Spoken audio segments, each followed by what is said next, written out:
I started working at Lifehouse in 2019. And when I first came, I had no idea anything about maternity homes, what they were. But I worked for nonprofits, so that's what I brought to my job. And so the second day I was there, we had a potential resident come in, and part of our process is we do an interview. And so we asked this resident, potential resident, to share her story with us. And so she tells us that she had several brothers and sisters. Her youngest sister was 2, and she was enjoying her family life. Her parents were married, and when she was 8 years old, her father started coming into her bedroom at night. And that went on for a while. Then he started sharing her with his brother and then his friends. And so this went on for like 4 years. And at that time, she became scared she'd become pregnant. So she ran away from home. She was found. She was sent to a youth home. And while she was there, she kept living in fear that her father was going to come and get her. So she ran away again. Found, sent to another youth home, put on medication this time, and still living in fear, ran away. Sent to a third youth home, ran away again, but this time it was a wooded area. She got lost, and they had a search party, ended up finding her on a cliff, on a ledge somewhere. This was in Kentucky and kind of probably Cumberland area. So they decided that they would put her in a foster home. And so that foster family just started beating her up. It was abusive to her. So she ran away from there. They put her in with another foster family. At that time, she was just started high school, and after being out of school, and found a boyfriend. Things were settling in. Well, then she got pregnant her sophomore year, and her foster family kicked her out. So her social worker brought her to Lifehouse.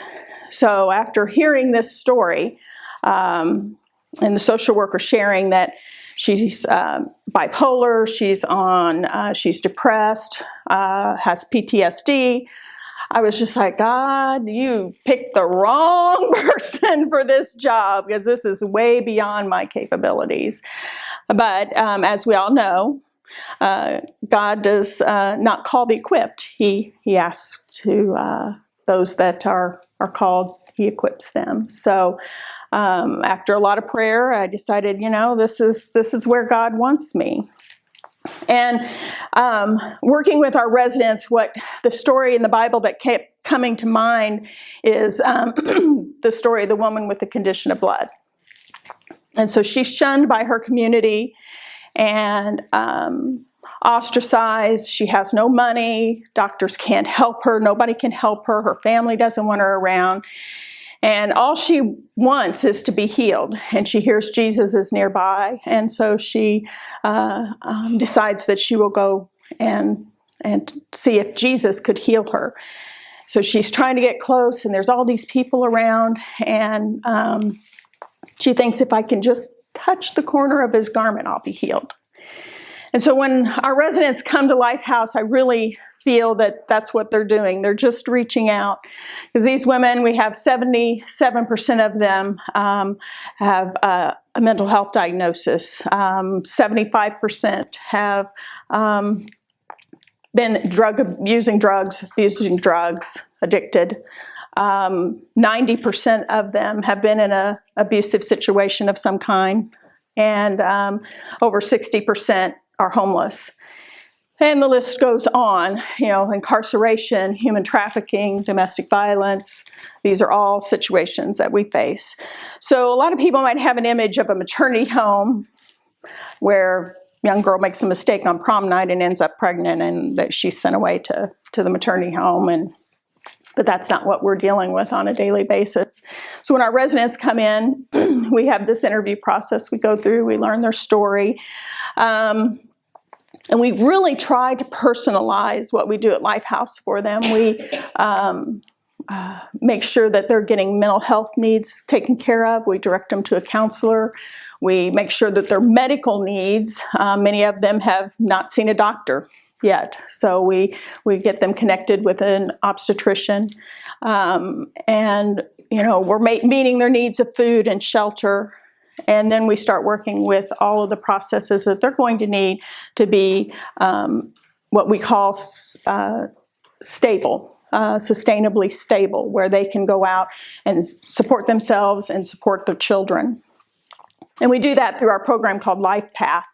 And we just kind of, we're still tweaking it. We're saying this year we're beta testing our Lifepath program with our current residents. We have a video program that we use, and it provides all kinds of educational opportunities. And we've structured it like a college program, so much like you would have your required courses that you got to take each year, some electives you can get thrown in there, and then we have some that we assign them based on their needs. So there's some programming on domestic violence and anyone that's suffered sexual trauma or whatever their specific needs might be. And so when they arrive and they're pregnant, we're really focusing on each trimester of their pregnancy, what they can expect, what they're going to need to do to care for their baby in a healthy way. And then we move into infant care, childbirth and infant care. So by the time they have their baby, they should know everything they need to know about caring for a baby. I'm joking because we know that there's no such thing as that. So at least they have an idea of what to expect. We have them prepare a birth plan, and we really are starting to focus on women of color that are in our program and their specific needs. Many times their medical needs are not cared for properly.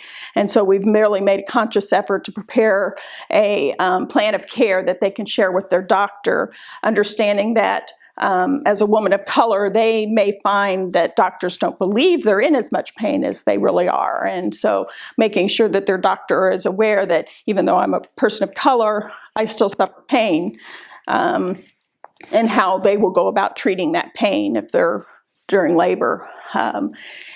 And so after they have their babies, we have a short window of time, we call it a transitional time, where they're preparing for a little greater independence. So Lifehouse is set up in what we call two sections, our maternity side of the house and our transitional side of the house. And so all the women come into our maternity side. They have their own bedroom. They share a bathroom with one other resident, and we can accommodate 6 pregnant women in our maternity side. And so that's where they're going to learn all about childcare and having a baby and all of that. And then once they have their baby, we're going to focus on how they care for their baby, first aid, and how they need to start budgeting and planning. We require all of our residents to work, so they're working part-time while they're pregnant, but then once they have the baby, they've got to look at getting full-time employment. That's part of our requirement. So they'll be having that short window of time, maybe 3 to 6 months, that they'll be working in this transitional period to work on becoming a little bit more independent. And so our Lifepath program has checkpoints of what they need to be able to accomplish once they kind of finish this transitional phase. The reward being they can move to our transitional side, which they have their own efficiency style apartments. So they have a bedroom, they have a kitchen and living room area, and they're really going to be a little bit more on their own. They're going to be buying their own food, planning their own meals. No one's going to make sure they're getting out of bed for work. And, they can have a TV in their apartment. And so it's just a little bit more independent living, but they still have the safety net of Lifehouse staff there to coach and guide them. And during this period of time of transition, they can stay in our apartments for up to 4 years. And our goal is that we really want them to go to college or trade school and start working on a plan for how they're going to care for themselves and their children. But we also know that college isn't always for everyone, and maybe trade school isn't for everyone. So we'll work on their job readiness and preparing them, setting goals for what type of job are you going to be able to do, how are you going to go about getting this job so that in 4 years you can move out and be able to care for yourself and your child without depending on social services. That is our ideal goal. And we've had some great success stories with our women. We have a resident that arrived at age 13, pregnant, and knew that she was nowhere near ready to be a mom. She made the choice for adoption. And so Lifehouse walked her through that. We have an attorney that we direct our residents to work with. We're not an adoption agency, so we turn that over to those that do know what they need to do to go through that adoption process. And she was able to place her baby boy in with a loving family who had been waiting years to have a baby. And she still gets pictures of him every year. He's 4 years old now. She is in college now and working on a nursing degree. And so we're very excited to see where that will take her. We have another former resident that got pregnant in high school, and her family kicked her out. She had nowhere to go and came to Lifehouse. And she's raising her daughter, who's now 6, and she just graduated from U of L with a nursing degree and is hopefully going to get on to one of the local hospitals very soon. And her family, she's now reunited with her family, and that's one of our great blessings too, is if we can reunite those families, because when those residents come to us, there's a broken relationship somewhere, or else they would be with friends or family. So, we hope that healing takes place. And then a resident that I'm especially proud of, just because she was there during my time at Lifehouse. She had an abortion when she was in college, and really affected her ability to heal, and she turned to drugs, became a heroin addict. She was a functional heroin addict. She graduated college with nearly straight A's. She was working in a hospital, and she was taking heroin at night and then meth during the day to keep her up, and got to the point where she overdosed twice, was Narcan twice within 2 weeks. She just said, I knew at that time God needed to save me from me. I was my worst enemy. And so she just prayed for God to show her how to end this cycle that she was on. And 2 weeks later, she found out she was pregnant. And so she knew she had to get clean. She entered a drug rehab program that didn't take pregnant women. And they do a pregnancy test when you come in. And hers was negative. And so she's okay. She ended up detoxing from heroin cold turkey, which is extremely dangerous in pregnancy. Very, very dangerous. And so after she had detoxed, I think she'd been in there 30 days. They did another scan and found out she was pregnant and said, you had to leave now. And she found Lifehouse and came to Lifehouse, lived with us for 3 years. And remember, she's functioning, so she had a full-time job already, and she was able to save enough money and bought her first home when she moved out when her son was 3 years old. They just got back from Disney World about a month ago and just really doing well. And my husband and I had the honor to go and bless her home whenever she bought her home. So very honored that she's doing so well and that we've been a part of her life. Those are some of our success stories, but really each resident has their own success story. We really focus on their individual needs and their individual goals. And for one resident, it might be buying their first home or getting their dream job. And for another one, it may be I've stayed sober for the next day and I've stayed sober yet another day. We had a resident, we celebrated her 6-month sobriety a couple of weeks ago. Her daughter's 4 months old, and she said, this is the longest 6 months. This is the longest I've ever been sober. So for us, that was a big deal, and we celebrated with her, and she got her coin, and so we're very proud of her as well. So that's kind of what we do. We are a program. We're not just housing. We really want to transform lives. And so I don't think that's me, a resident who is just looking for somewhere to live for a couple of weeks until she finds the next thing, or that's all she wants, we're not the right place for her. But for someone who says, what I'm doing isn't working for me, and I need to get off this treadmill and find a way that I can be independent and I can care for this child. That's what Lifehouse does. And we're also the answer to those that say, with abortion, you only care about the baby. Well, no, we care about the whole woman. And so we want to give them the skills to be a great mom. And so many times abortion is a decision that's made because they feel like they have no other choices. They don't necessarily want to not have a baby, but they don't know a way that they can support their baby. So we're there to help them through that process and walk that journey with them, and then also to provide healing, because we know that only comes through relationship with Jesus Christ. So residents are attending church, weekly Bible study, nightly devotionals, and developing that relationship, because they're going to learn that that healing is going to come through that forgiveness that they will find with Jesus. So I'll be happy to answer any questions any of you might have. How many women have come through the program? Oh, gosh. That's the first time I've been asked that, and I don't know. But any given year, typically we have about 25 mothers.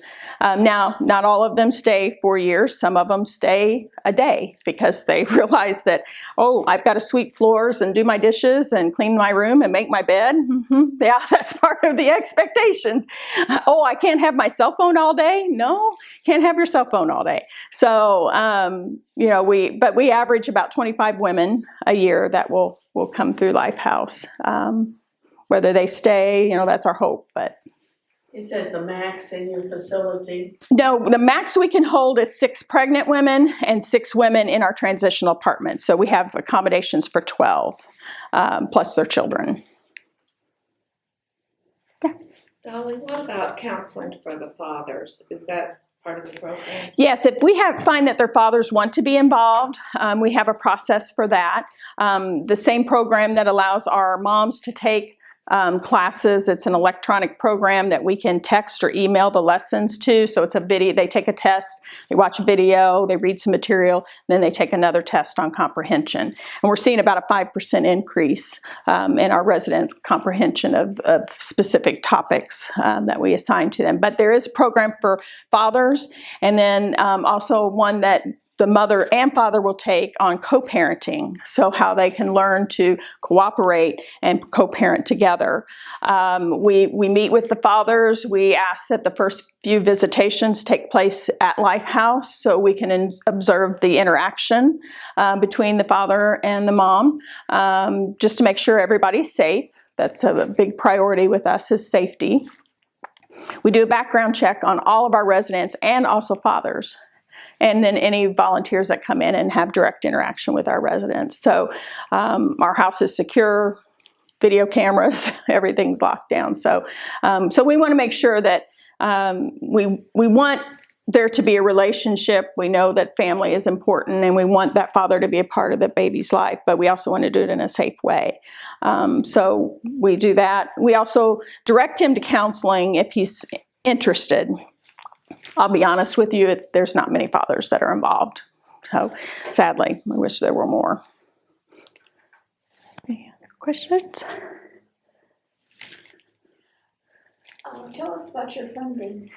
We are funded strictly by individual donations and grants. We receive absolutely no government funding. And of course, right now, like all nonprofits, we are struggling. We are paying our bills. We are debt free, and we have received 2 of the payroll protection loans to help us in our cover our expenses of payroll. But it is a daily challenge. I do have some envelopes, so if any of you feel led today, I'll be happy to accept a donation today. But we are privately funded and rely on that income. Our programming expenses. Over 67% of our budget is strictly for programs directly to our residents. And then only 15% is administrative costs. And the rest is used for outreach. So we really are directing all of our funding that we can to helping our residents. And I don't know if you all are aware, the National Organization of Presbyterian Women has a grant program, and last year we received a grant to help redo our kitchen. We're renovating our kitchen. Our facility was renovated out of a fourplex apartment complex, and so our existing kitchen is the tiny footprint of the one-bedroom apartment that was there when they renovated it. So we're expanding that kitchen, putting in an island so we can do some more educational programming on nutrition, food prep, safe food handling, baby food prep, those sort of things that will help our residents financially. So we're grateful to the Presbyterian Women for that generous grant. Do you need any kind of in-kind donations? I'll be honest, right now, because we're getting ready for this kitchen renovation, we are purging a lot of things just because of lack of storage that we're going to have. We're actually shrinking our already tiny kitchen into an even smaller kitchen in one of the apartments. And so right now we're kind of limited. I do know that we are needing some disinfectant wipes because we use those daily.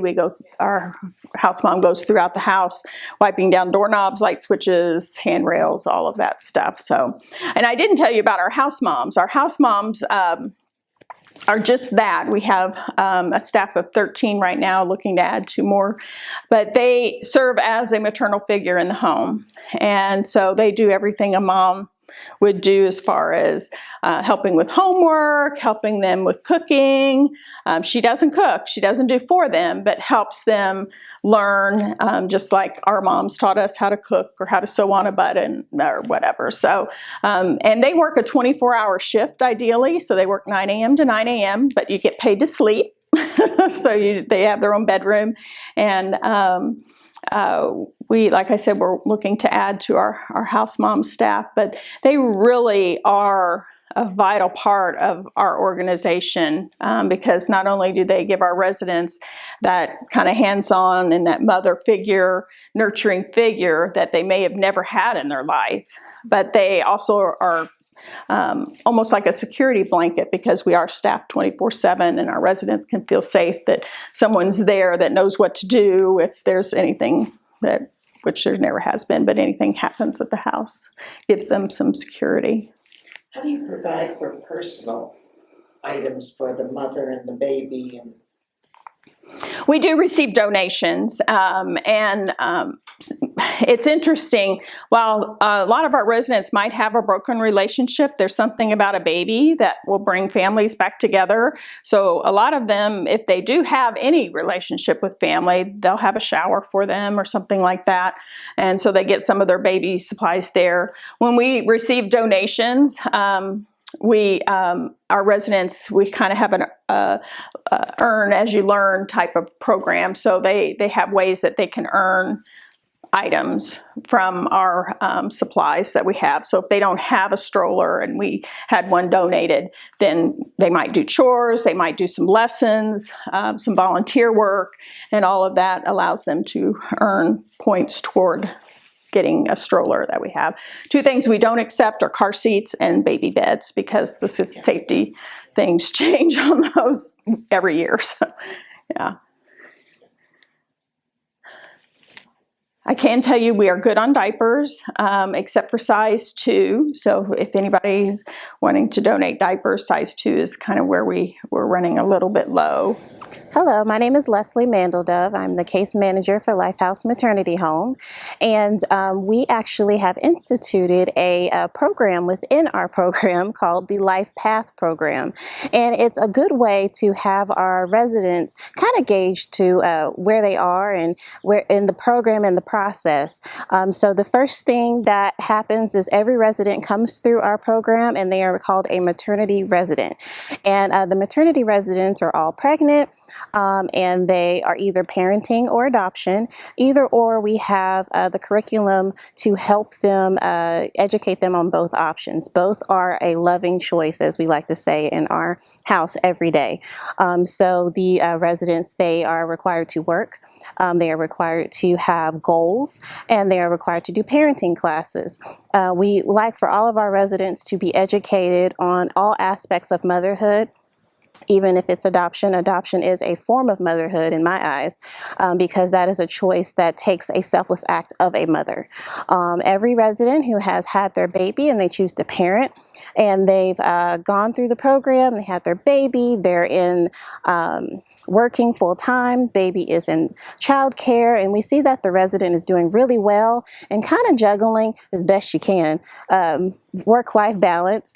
We have transitional apartments that our residents are able to earn their way towards, and that is the second part of our program in the Lifepath program. That is more of a independent living, kind of getting you ready to transition outside of our program. While a resident is a transitional resident, they are a little bit more independent. Their financial responsibilities are a little different. Our goal setting is a little different. This is the time where we're not just working to work, but we're actually working for career, and we're working for long term, because our goal is to make sure we're equipping every woman with that opportunity and that chance to really set themselves up for success. So our goal and our prayer for every woman that leaves our program is that they walk out of here with every tool possible to make it whatever they decide in their motherhood journey. I am so glad to be a part of this organization. That's kind of like a little glimpse of what we do, but I am really happy to be a part of it. Thank you.